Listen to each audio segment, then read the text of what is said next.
So I want to turn back to the Old Testament, and I want to pick upon three books of the Old Testament where it may be that you could have some difficulty. And if I turned around and said, how many people have recently read the book of the prophet Nahum, and asked you to raise your hands, I guess there wouldn't probably be very many people saying, yeah, I read that yesterday. Yeah. Hopefully after this, it may be one of those books that you'd like to turn to and see if you can picture it in your mind's eye. And the reason is I want to speak about the Assyrians, and I want to talk about the great empire that took away half of the kingdom of Israel. And 40 years after the temple's built, we have the first civil war in Israel. And then a few hundred years later, the north of the kingdom, 10 tribes, are dragged into captivity by the Assyrian army. Now, it's interesting because the basis of Assyria was Nineveh. And if you do remember any of the books, you might remember that in the book of Jonah, Jonah is told to go to Nineveh and give a prophecy over them as to what's going to happen. But it's interesting because not long after that, by about 600 AD, Nineveh has gone, completely disappeared. And a Greek writer, about 100 years after Jesus, said, Nineveh's perished, no trace of it remains. No one can say where it once existed. And such a visible lack of remains led the scholars of the 19th century to say, nah, the Assyrian Empire never happened. Nineveh never exists. They're just fables found in the Bible. Yet Jesus talked about Nineveh as a historical fact. And then we eventually find in the late 1800s, scholars came along and discovered Nineveh. And it goes so in keeping with the Bible. I just want to run through a few things together. And I want to focus on the taking of one city called Lachish, or Lachish. If you want to read about the Assyrians in the Bible, you can read about them in the second book of Kings, the second book of Chronicles, the book of Isaiah, the book of Jonah, and the book of Nahum.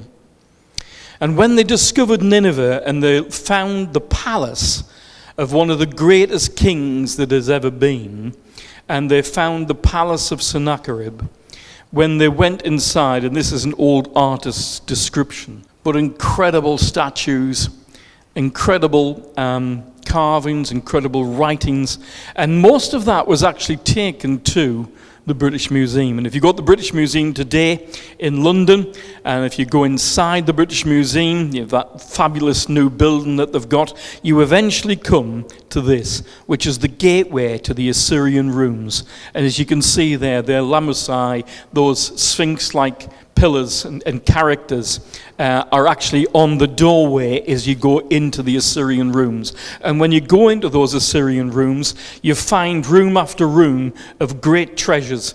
And in one room, there is the room of Lachish. And Lachish was a city in Israel. It was just south of Jerusalem and just towards the coast from Hebron. And in this incredible place, we find these great carvings, reliefs, and they're incredibly tall, they're massive.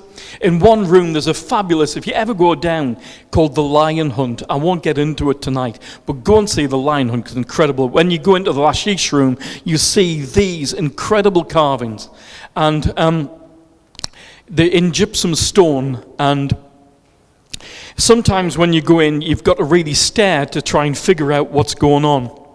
And I'm going to show you some highlights. If you want to know where Lachish is, I'll look at the map, and it's just, as I say, in from Jerusalem, up from Hebron, down towards the coast. And if you go there today, this is what you'd see. But you'll see this great mound, and this is a very large area. And it's incredibly built up, and this was once a great city. One of the second cities, if you like, in Israel. If you want to see an artist's impression of it, it looks something like this. We'll find it was a huge walled city. Now, I don't know about you, but probably the nearest thing you get to this is our medieval cities. In fact, technology, apart from gunpowder, if you like, the cities really didn't change much for thousands and thousands of years Armor still looked like armor. Shields looked like shields. The shape of the helmet might change. The shape of the breastplate might change. But all the technology is there. And if you're going to build a city to try and stop an army coming towards you, you build huge walls. And around those walls, you build further walls. And then you build a palace in the middle. And you put great walls around that as well. And then the people live in between the walls and the palace. And that's the way that cities were defended and built. And today, if you go to Lachish, since the finding of these things we're going to see in the British Museum, since the finding of these things, it inspired them to do the digging in Lachish. And now that they've started to do that, we can start to see some of the remains that they've dug up. So, for example, the remains of a tower, and we see some of the walls that surrounded the place. We see the remains of a gatehouse. And if we go inside the British Museum and we go inside these panels and these walls, we see these carvings.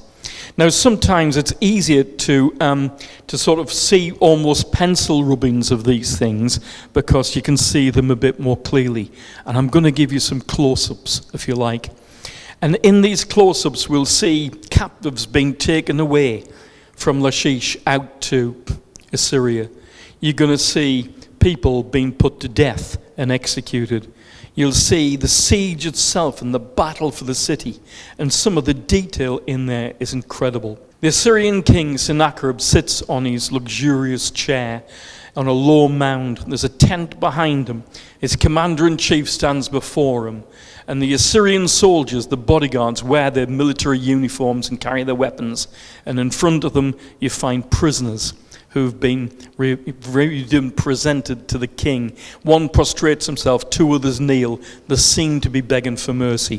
From what we see in the carvings, that mercy probably will not be given to them. We see a base camp.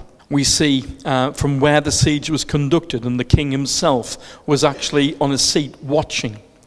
You see the beginnings of the attack. And if you want to see the technology that they had slings. And don't kid yourself, slings and stones were not little weapons that didn't matter. They were serious weapons.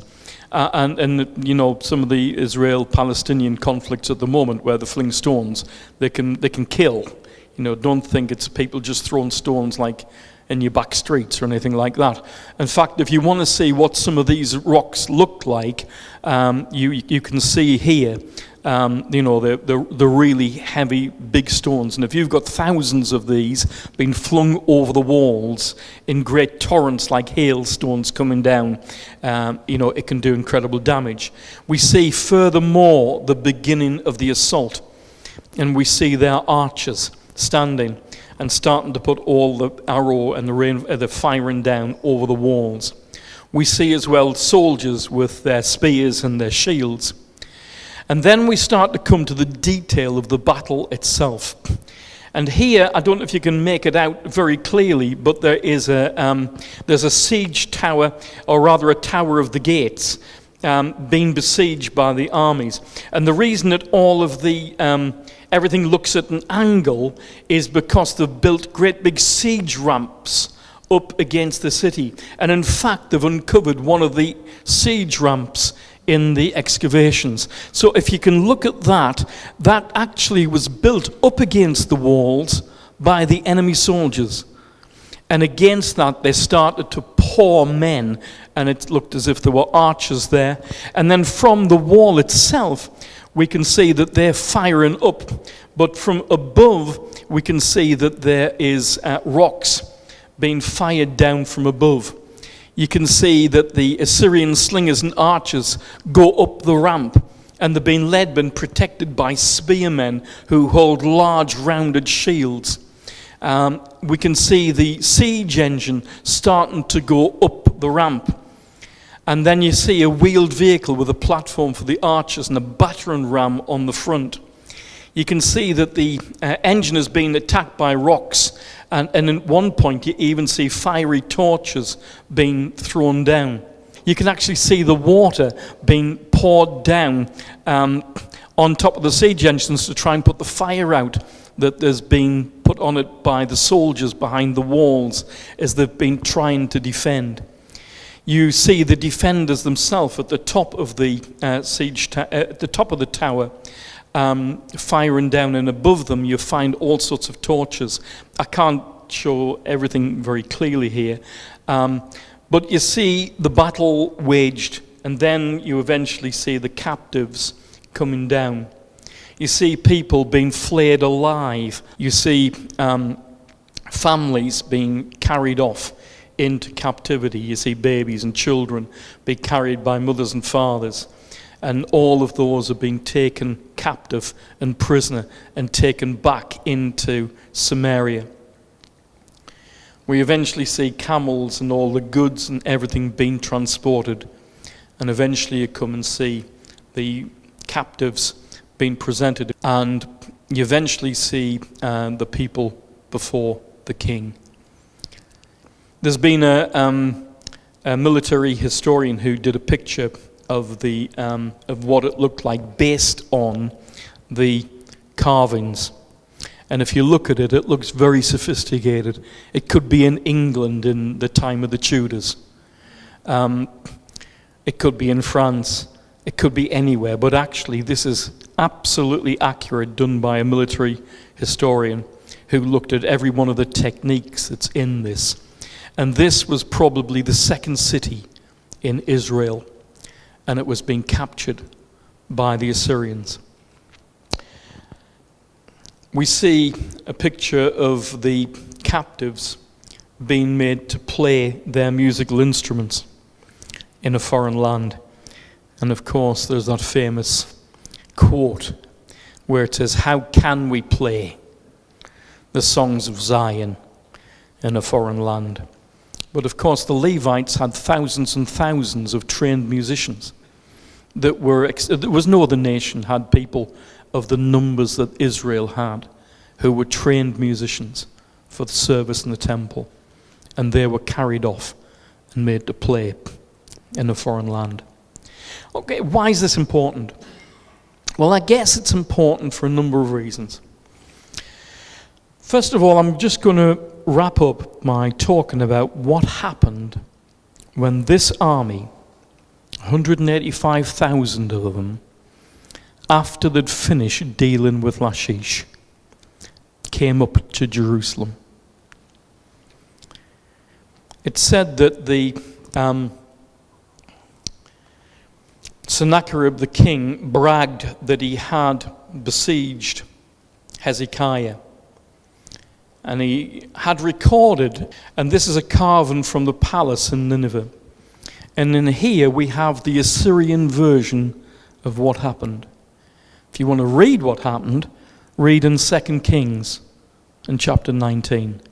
And if you do that, you'll get the account from the Bible of the events that took place.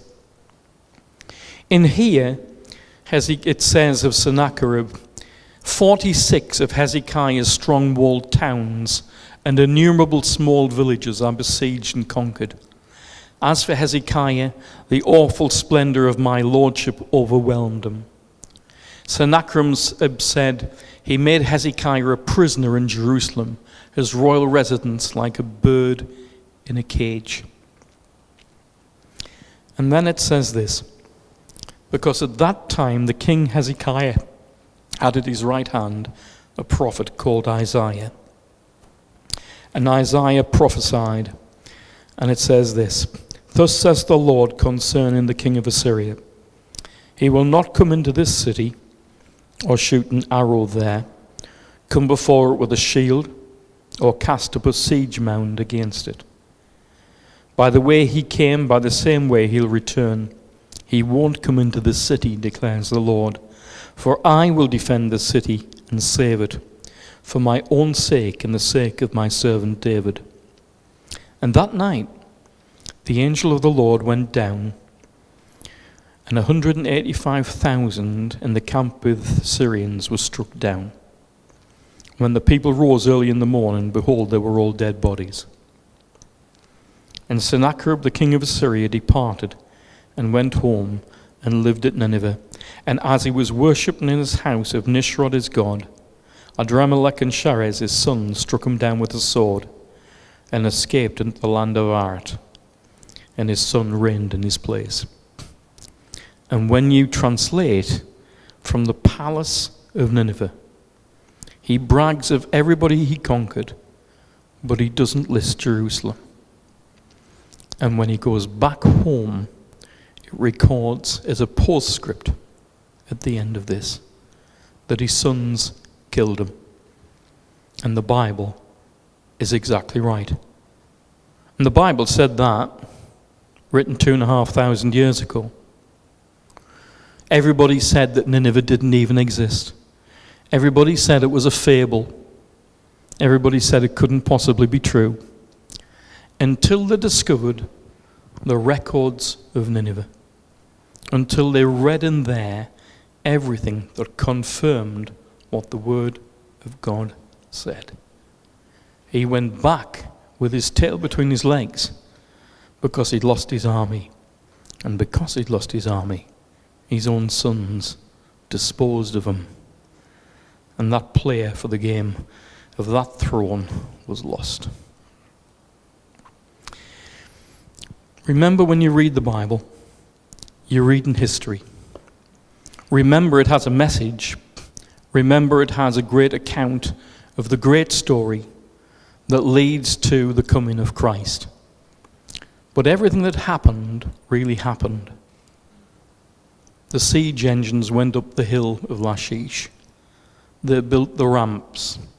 The arrows fired over the walls. The soldiers assaulted it. But not one arrow flew over Jerusalem, because the Lord was there. And friends, if nothing else that we take away, and we only take away the history, fair enough, but take away this too. It doesn't matter who comes against us. It matters who stands behind us. Amen.